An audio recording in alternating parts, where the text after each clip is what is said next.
let's get started again. We're going to do functions and modules. As I said at the very beginning of the boot camp, Python makes no distinction between functions and procedures in the sense that every function that you create will always return something. And if you don't have an explicit return statement in your function, it will return a none back to the statements that called it. So what does a function look like? You use this def here. You've seen this before. Oops, I just jumped in Markdown. And then the function name and a bunch of arguments. And there's a number of arguments that you could wind up establishing there. And you name them here within these parentheses. And the ordering is actually important. And then after the arguments come the keywords. And you can set default values for those keywords.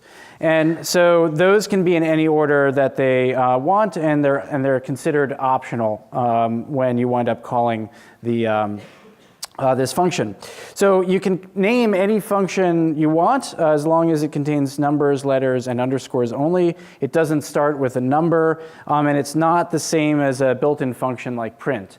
That's actually not true. You can actually create your own function called print. It would just be kind of silly because you'd be overloading the print statement that's already in the namespace that has special meaning. You can do that, but again, it's not something that's traditionally done. There's a whole bunch of sort of protected words in some sense within Python that is considered bad coding practice to try to overwrite.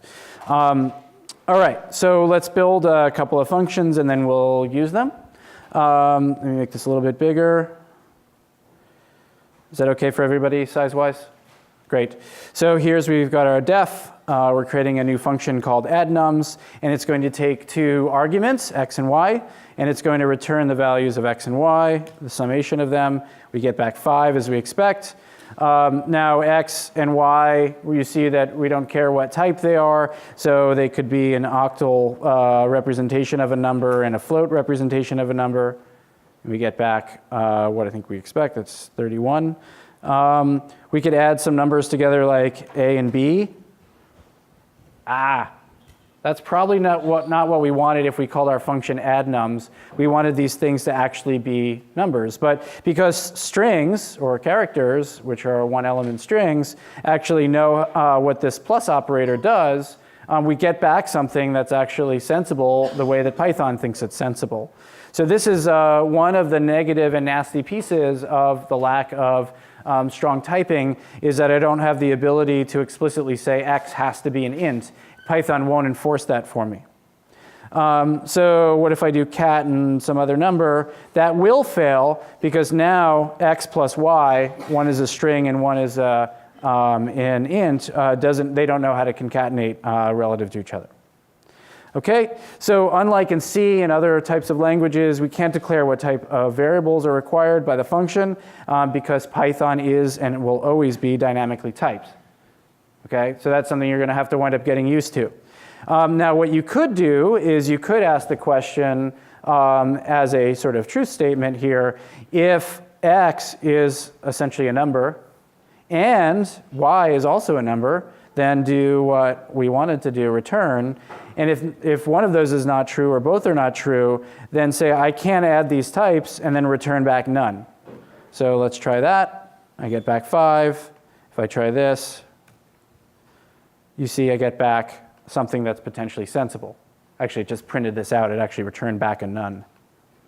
Any questions about that? So if you need your function to behave and in a certain way, and it has some sort of implicit expectations of the types of the variables that it's going to be given as arguments, you need to be absolutely sure that you test for those argument truths. Yeah? Where's the none? Where's the none? So Python just didn't print it out in the IPython notebook. If I do this, you see that it actually returned a none. It's just free floating unless you assign it to some variable. So you see I just did a return right here. If I didn't do any return at all, I should get back the same behavior. Because even though I actually wound up hitting this, I didn't get into this if statement block, I actually just did this, there is some implicit return from this function, and it returned back a none. So if I said x is equal to that, I got the print statement out from the function itself, and then I can type x, and it doesn't show me anything, but if I say print x, I get none. If I say x equals none, I should get true. Okay? Question? Was it Pythonic to include the return after the print statement, even though it doesn't change the behavior? Or Yeah. It's just sort of practice to say, I know that I'm done, I might as well get out of here. Anyone who's reading your code would say, oh, that's the end, so of course you're returning back. What I would maybe do in this case is you actually could potentially raise an exception because the name of the function is addNums, and if you've given something that isn't a number, you might want to print something out and be nice, but you also might want to say, hey, by the way, whoever called me didn't understand what this function was supposed to do. We'll show you a little bit about raising exceptions later on. Yep. Can you show the markup for that This one right here?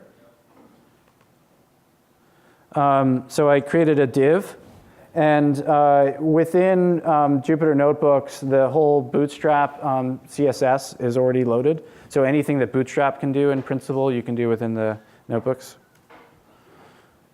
Any other questions? Okay.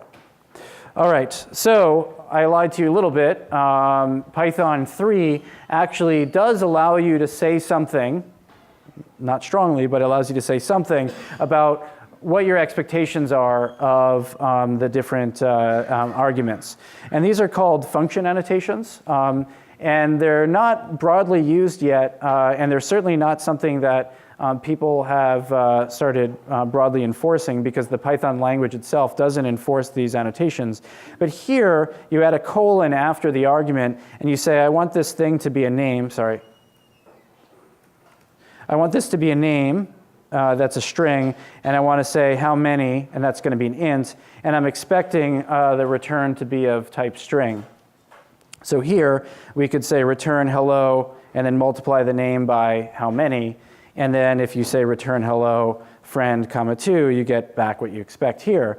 Now, if somebody put in a float or somebody put in a number right here, you would still get back the right answers. There's no way until you actually create something called decorators, which we won't have time to do in the boot camp, to actually enforce it and throw errors. But people are starting to use function annotations for static analysis. So you have a lot of code and you want to run some scripts on your essentially static code and make sure before you actually start running it in runtime environments that the functions that are calling things and other functions are actually calling them correctly with the right types. You could in principle actually use these annotations. Yeah. And you had with the previous function where it was expecting addNums. Yeah. Can you, there you kind of test in there where you go explicit test for float or int. Yeah. Is there any sort of a number type that will be the union of those two? Um, I believe there is. I always just explicitly list them out, but. How would you do that in your annotation? Right, okay, so here, so annotations, by the way, can be, let me just pull this in here. Annotations can be actually anything they want. So this can be a dictionary and say type, and it can be a string, and this can be a doc string of this is the name. So you can do anything you want for these annotations, but here what you could imagine is say the type is of type tuple, right? And you could say the type is of type tuple of ints, if you really wanted to. And then somewhere else you could define what tuple of ints is, and then somewhere else in your code you could throw errors if, as you loop over this thing, you don't get that tuple. It turns out that once you've created annotations, there's an underscore annotations attribute that's now associated with that function, and so you can actually do things with it. It's a little bit beyond the scope for us to go into, mostly because it's just considered like an extra little add-on, which is a wink, wink, nod, nod to the strongly typed people to say, we could be, but we're never going to do that ever. The language won't ever enforce it. You'll have to enforce it yourself. So effectively, again, to go back here, if you need something to be strongly typed, you have to explicitly check it in the function itself. Okay, let's talk a little bit about scope. So I have this thing called addNums, And you see if I just do it without calling with the parentheses here, it just tells me this is a function that lives in the main namespace. And there's an ID associated with every single object. And that's just some location in virtual memory. So the ID of 1 is some other place. The ID of none is some other place. The ID of spam is some other place. Okay? So these, again, for those that want to think a little bit about the internals of what's happening under the hood, these are basically the locations of where all these objects actually live. The type of add nums is a function. Now, if we do this and we say x is equal to 2, remember add nums actually took as one of its arguments this value called x. And then it actually did stuff to x. In fact, we could say x plus equals 3.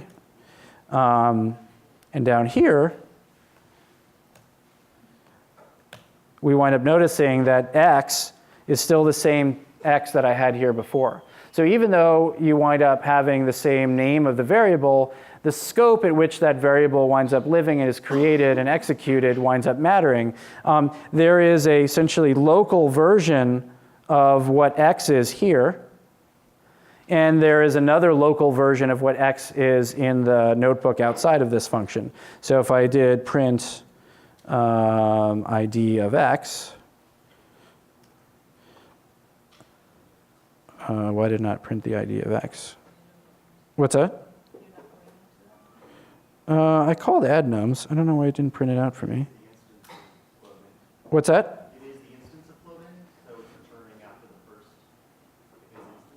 Oh, yeah, thank you.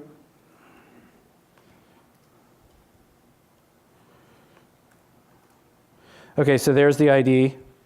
And now if I run this again,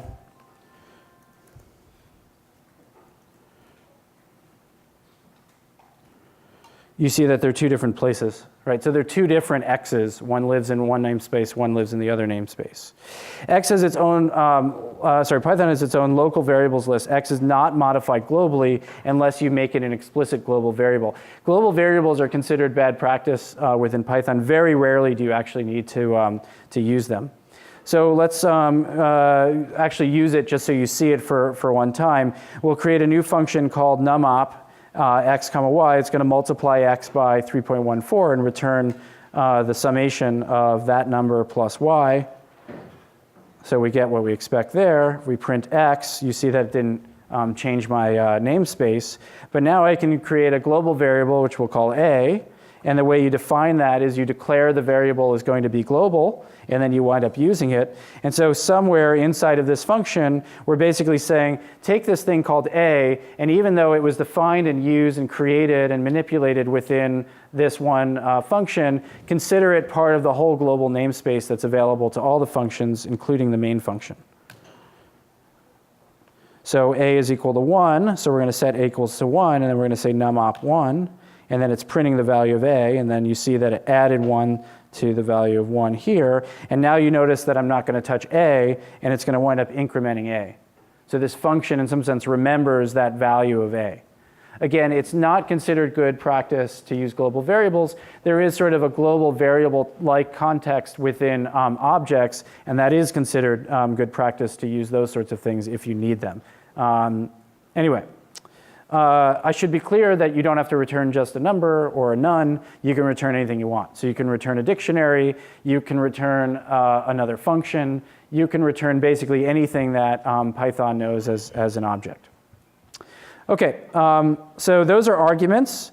Now we can expand this function to include keywords. And again, these are considered optional by Python. So you always have to give the default. So multiplier is equal to 1.0. In greeting, thank you for your inquiry. So if greetings is not none, so if it's anything, then print the greeting. And then return x plus y times the multiplier. So what should I get here? Well, greetings, if I don't give it the value explicitly, is going to wind up being something. Oops. Oh, I didn't execute that cell. OK, thank you for your inquiry. The answer is 2.0. Now, if I say the greetings is none and the multiplier is minus 0.5, it's going to wind up using those. I think of keywords as a very natural way to expand a function that's already being used within your code base. So if you know that you need variables x and y because it doesn't make sense to do this function without x and y, by all means go ahead, write your function. But then if you and your colleagues and others around the world are starting to use this function quite often, and you realize, boy, there's another bell and whistle that I'd like to add, maybe some nice little greeting at the very beginning, if you add it as an argument, so that is you require that greetings is, let's say here, and somebody else calls your function using the old way to call the function, it's going to wind up failing. So let me execute that. You see, I'm missing a positional argument because I didn't define what greetings was. Yes? The multiplier and the greetings are kind of optional, meaning that you go on the default if you just like it. Is it possible, is there a way to write it so that if I want to give the greeting, I want to specify the greeting, but I don't want to specify the multiplier, which comes first? Yeah. Is there a way to do Yeah, so they're not, that's a good point. So the question is, if I just want to, oops, you can't have arguments and keywords be called the same thing. So we have this before. If I just want to say that, and I don't want to specify the multiplier, it'll wind up using the default of the multiplier. So every single one of them is optional. You don't have to do, you don't have to. I have to specify greetings equal so that they know that Yep, yep, I can't go by the order of yep. Okay, any other questions on that? You have to list all the positional arguments first, and then Yep, you have to list all the positional arguments first when you're calling the function. And you have to give all of them. Now, you can also basically require an argument. So this argument's name will be called kind. And then there'll be a variable number of arguments that come after that. And you can specify that there's a variable number with this star thing here. And then after that, you can have a variable number of keywords. So the nice thing about this is if you've got a function which does something, but mostly its job is to call another function which does a bunch of other stuff, you can more or less inherit all the arguments and keywords of that other function and only add the requirements of your own function when you actually specify it, and pass all of these essentially arguments that you don't care about and don't ever use onto the next function.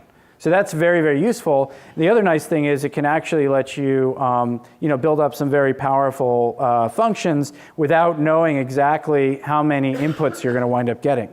So here's from the cheese shop that we just saw. Do you have any kind? Question mark. I'm sorry, we're all out of kind. And then for arg and arguments, print out all those arguments. So that's all the extra stuff. And then have a little bit of a break here. And then we'll list all the keys and the keywords. And then we'll print out all of those. So let's see what the cheese shop function does. So here I've got 2 arguments. And you notice 3 arguments. One is Limburger, so that's going to be assigned to kind. And then this arguments will wind up being a list of it's very runny, sir, it's very, very runny, sir. So it'll be a 2-element list. And then I can just have all these other things that I want here. Shopkeeper is Michael Palin, client is John Cleese, and the sketch is the cheese shop.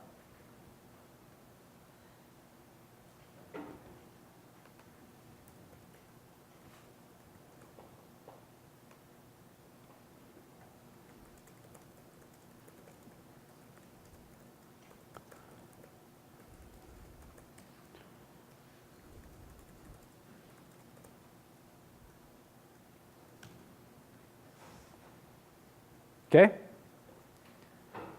Any questions about that? Just to be really clear, I told you that arguments was a list, but let's just make sure that's true. By the way, this is the word arguments and the word keywords, but they can be called anything you want. You could call it A and K. Yes? The asterisks here have a fairly specific meaning. There's a notion of packing and unpacking lists and dictionaries. And dictionaries are unpacked with double asterisks and lists by single asterisks. So you're kind of telling Python this is something that behaves like a list or something behaves like a dictionary. Let's try this, keywords. Oh, so I was wrong. It's a tuple, not a list. Yeah. cheddar, it's very runny, etc.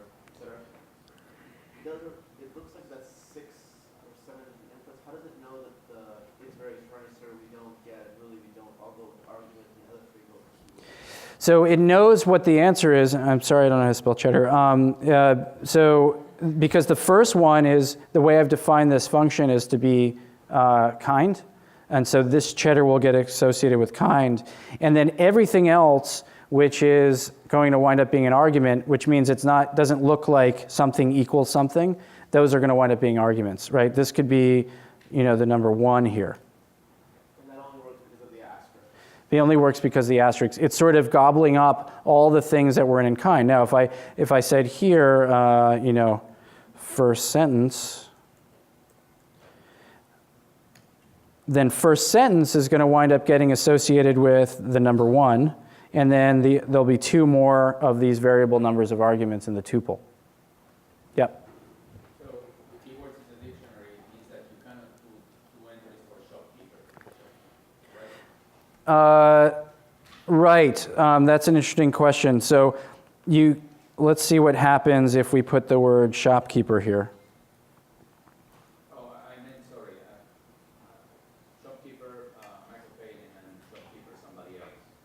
Oh, right. So exactly, if you had shopkeeper here, and let me get rid of this here.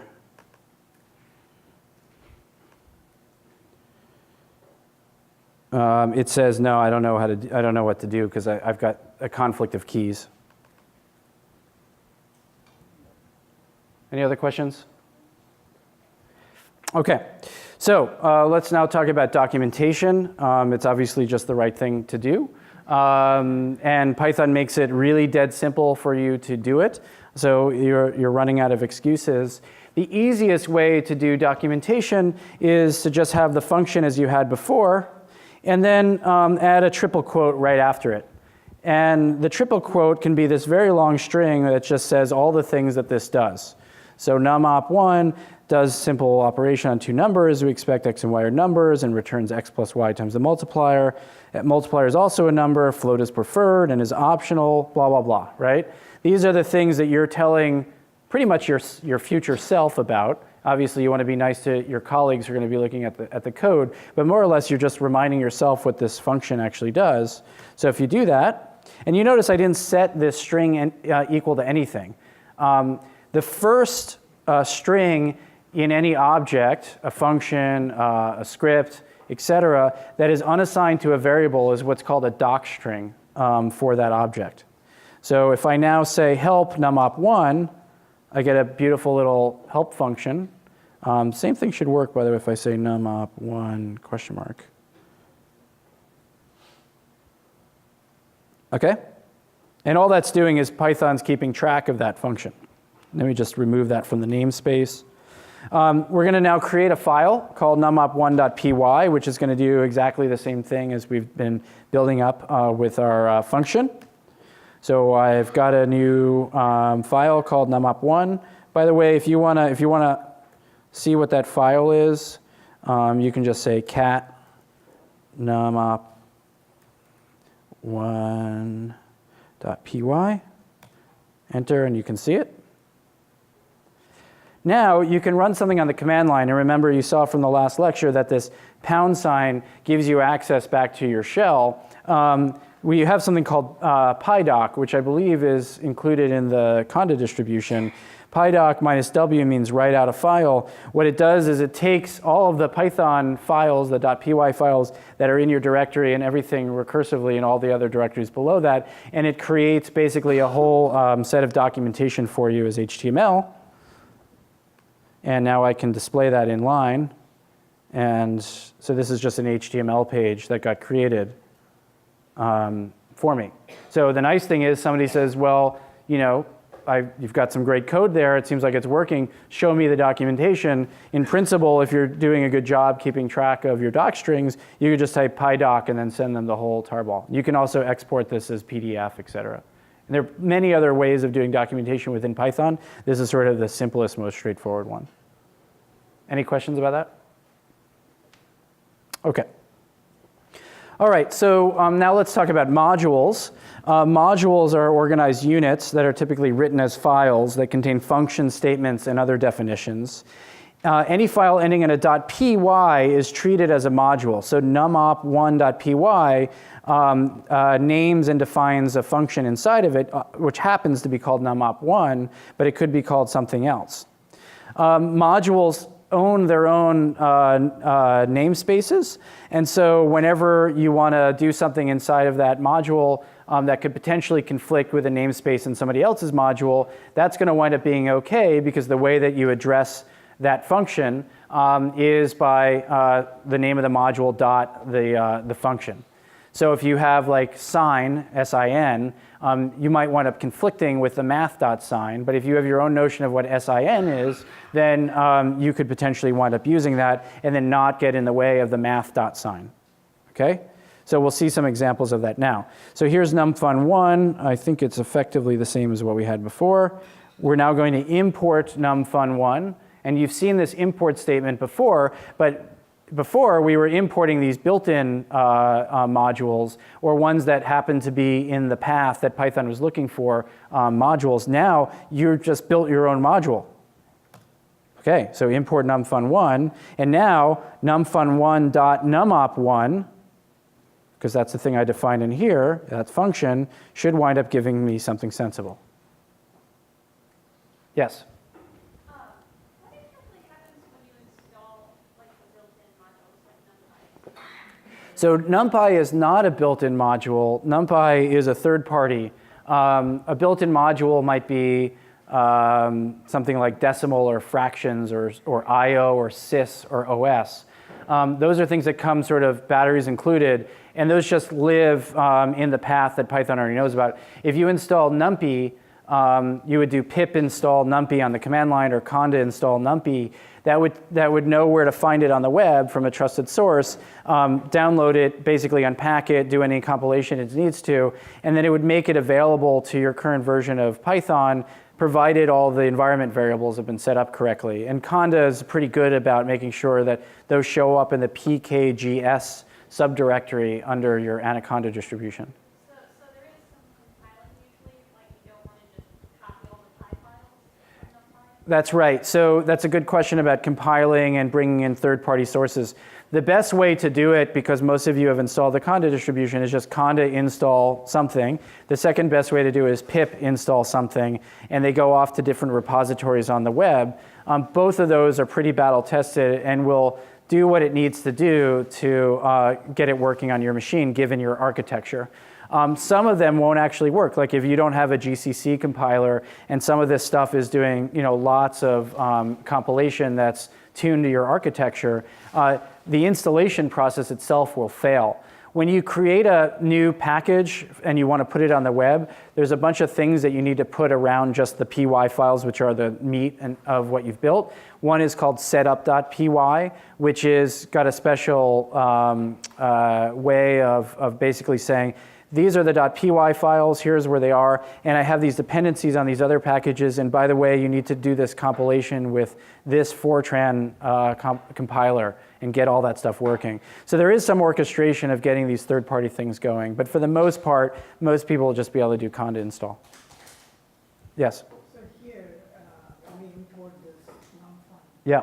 which path does it go? The question is about path. So the first place it looks is in the current path. And then you have an environment variable called Python path if you're on a Unix environment or a Mac environment. And it's all capital. It'll then look for all the modules in your Python path. And so if you've got some third-party thing that wasn't installed with conda or pip, like it's some crazy development thing you're working on, you could explicitly set an environment variable to tell Python, go look in that path over there. We can do a little bit more of that stuff tomorrow. But for the most part, if you're building stuff inside of your local directory, it'll see it. So if I have a file outside in a different directory, so if I want to directly import, I should just update the Python file. Yes, exactly. If you've got another .py file in another directory, the easiest way to do it is update your Python path, restart your kernel, and do it. You can also do it dynamically within your IPython notebook and set an environment variable. Okay, so let's see if this also works. Oh, that didn't work. Numop1 didn't work, but it just worked up here. Why is that? I didn't specify the module, and particularly numop1 is not in my namespace. numfun1 is in my namespace, and its modules and functions associated with it are, but not numop1 directly. There is a way to do that. I'll show you that in a minute. Let's take a look at another one, which is numfun2. We're creating another file here, and you notice my little doc string for this module. Print numfun2 is in the house. X is equal to 2, S is equal to spam, and then it's going to have numop1 in it. Now let me import that into my namespace.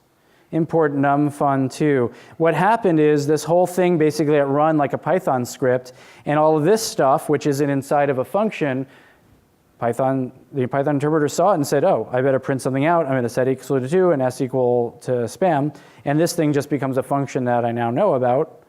What happens when I type numfun2 again? Do you think it's going to say numfun2 is in the house? No. Python and the interpreter are essentially caching things. When you pull things into your namespace, it says, oh, I already know about this.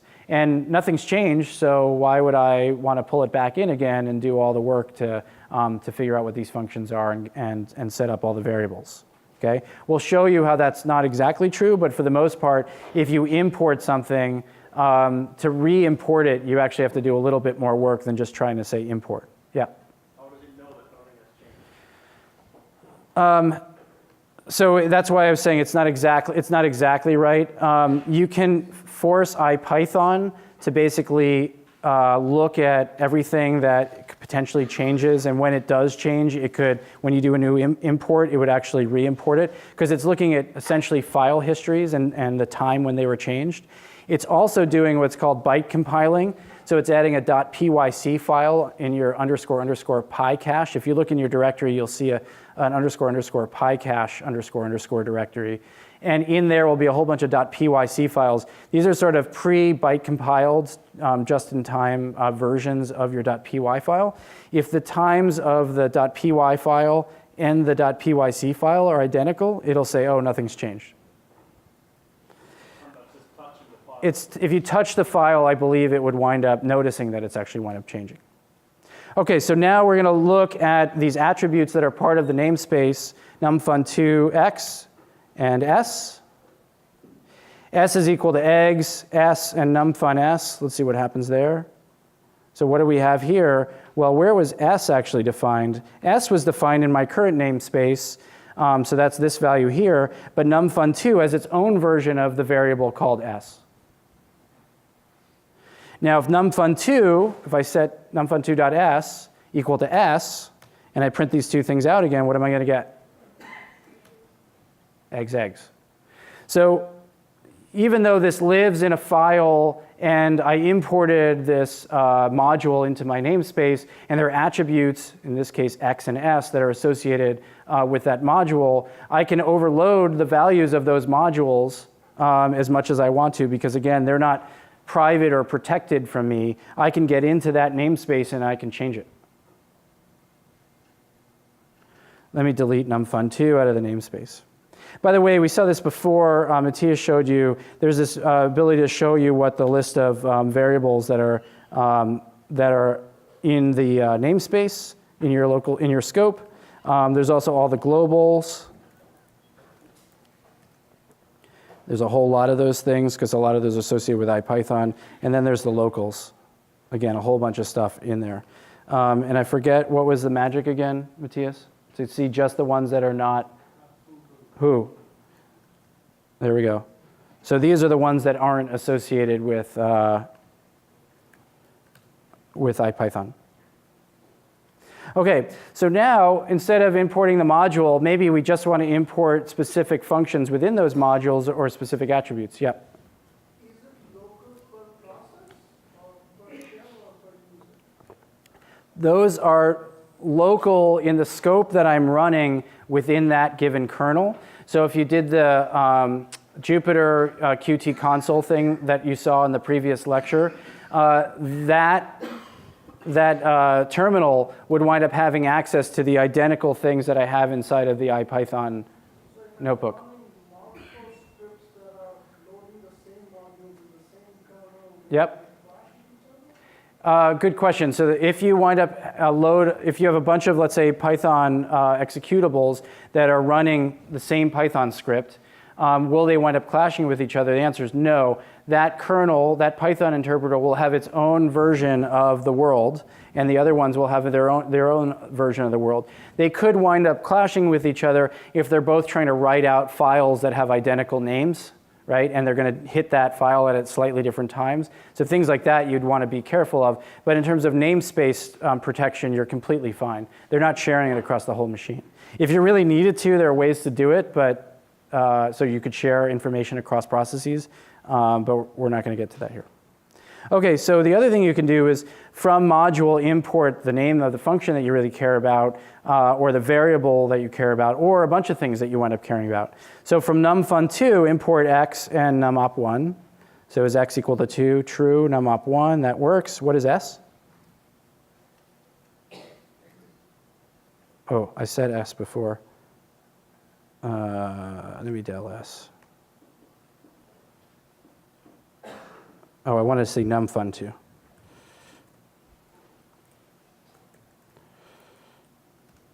That doesn't exist because I didn't pull it into the namespace.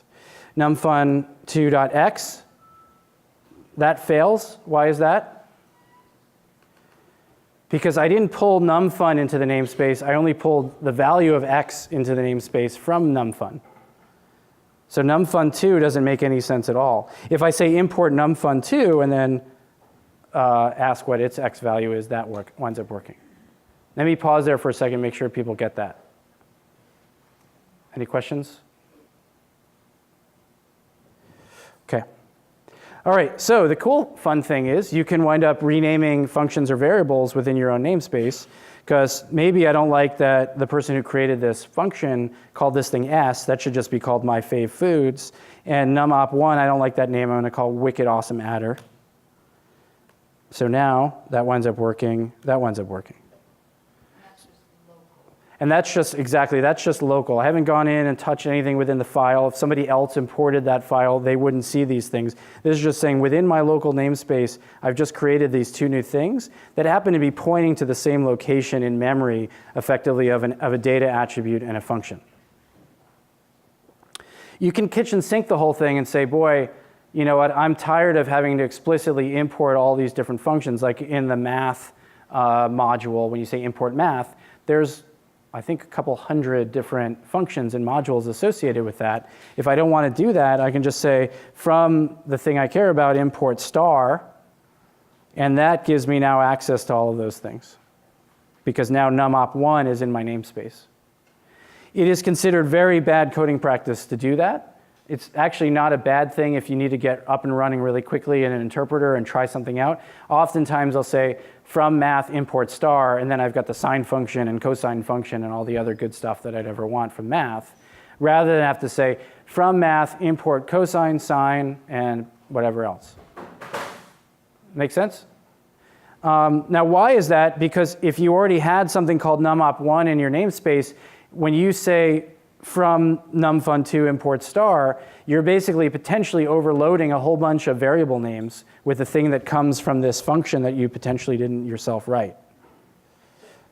Can you just clarify which part of that is not considered good? This line right here of using the star is not considered good practice. The star part. The star part. Naming out specific. The better way to do it, the preferred way to do it is to say, I only need x and s for whatever comes below, so I'm only importing the things that I need.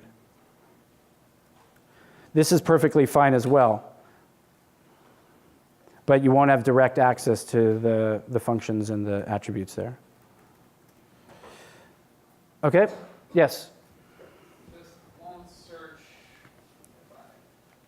if I don't know where some function is in all my various modules, how would I find it? If you don't know where it is in the various modules, so let me try something here. So what we saw before is we can do, I know that there's some function out there that has the letters I and T in it, and you can multiply, you can sort of do a shift enter with a question mark, and you wind up getting these things here. These are from the built-ins. it doesn't find that. So that's not in my namespace, even though it's available for me to import. I believe Python will do some tab completions. So if I type NU, and I remember that I really want this thing called numpy, it knows that it's in my module search path. And you see this thing, other thing called numbers is as well. I don't know where that is or what it does. Okay, so there are lots and lots of built-in modules. So sys, for instance, is a module that exposes interpreter stuff and interactions, like getting into environment variables and file I/O. OS exposes platform-specific OS functions like file statistics and directory services. Math is the basic mathematical functions and constants. And the way to think about built-in modules is that they are super battle-tested. You can more or less trust that they wind up working, and that because almost all of them have been written in C and not in Python, they're going to be fairly fast. There are probably ways to get slight speed ups on things if you really need to, but these are going to be pretty much the optimal way to do that. So we can do help on any of these things, help on sys, and you see lots of stuff that we can learn about within sys. Hopefully you're getting a sense that we're just sort of getting to the tip of the iceberg here of the language. But nice ways to figure out all the different things that can happen inside. All right, so let's actually write something of potential utility here. We're going to get info. We're going to import two modules. And the convention is that when you import things, every single import has its own statement. This also would work.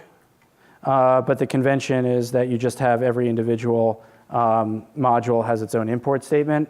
And that any of your own modules that you've built, the non-standard ones, the non-built-in ones, are typically thought to come after the ones that you have here, for instance, okay? That's just by convention. You don't have to do that. The ordering doesn't matter at all because Python's going to pull in as much as it thinks it needs to satisfy all of the effective module dependencies given all the import statements. It's also considered good coding practice to have all your import statements at the very beginning, but it's not terrible and it's still allowed to have import statements farther down. So if you have an if statement that gets hit only very rarely, and when it does, you need to import a whole bunch of other infrastructure to deal with that condition, you could do an import statement then. Okay, so this is a function called getInfo. It has one keyword, right? So no arguments, just one keyword. And you see its purpose is to make simple use of OS and sys modules. And the whole idea is to give you some information about the system that you're using, sys.version. And then we use something called os.path, and you see that this is essentially a module or a function that's inside of this module called path, which is inside of this module called os. And we're also going to make use of something called lister, and you can guess what that actually does. So let me build this file called getInfo. os.lister returns a dictionary of all the file names in the specified directory. os.system is a string representation of the Python and GCC version. os.path, abs path, translation of given path name to the absolute path. So let's say import getInfo, and now let's actually run it. You notice that the name of the function inside of getInfo is the same. That's just because I did it that way. And that'll give me some information about my temp directory. If I want, I can look at something in my local directory. How common is it that there's a dependencies between the modules? So you're loading two models, module A, module B, but then module B is actually dependent on something on the module. It's very common to have inter-module dependencies, and you're hoping that the interpreter does the right thing, and once it knows that something already exists in its namespace, it won't try to reload that again. It winds up realizing this is the same as that other thing that's already been loaded. The built-in functions tend to be kind of standalones by themselves. I'm sure a few of them depend upon other built-ins, but the built-ins are fairly sort of self-contained primitive modules that typically won't depend upon other modules. I'm sure there are counterexamples of that. Okay, so the Python standard library is very extensive, and there's a whole bunch of things that we can take a look at. This is the standard library, and you see each one of these things right here is a different module that has specific usage. Stuff around Unicode, stuff around regular expressions, creating arrays, pretty printing things, copying stuff, doing math, dealing with a lot of file access, dealing with databases and interacting with compressed data. Yes?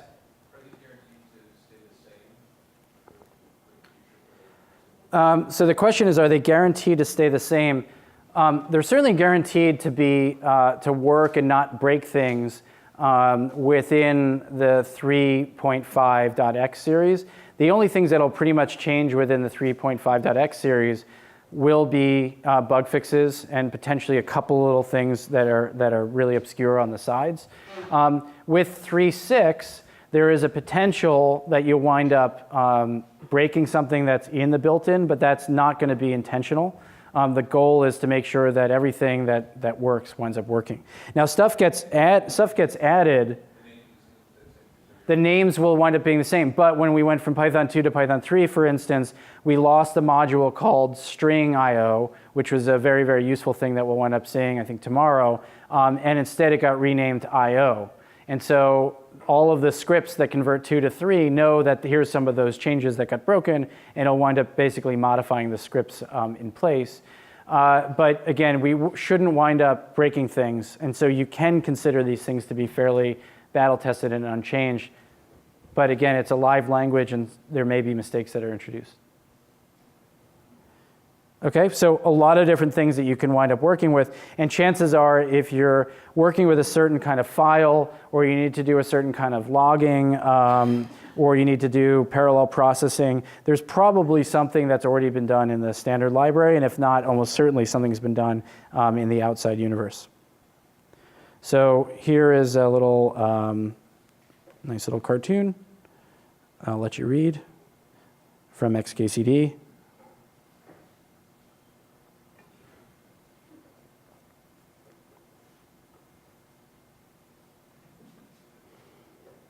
Import anti-gravity. Again, you'll wind up going off. This happened to me, I can't tell you how many number of times. You go off sort of building your own little thing that does exactly what you want, and then a year later you Google and you wind up realizing that 12 people had already done that and released the package, and that's much better than what you built.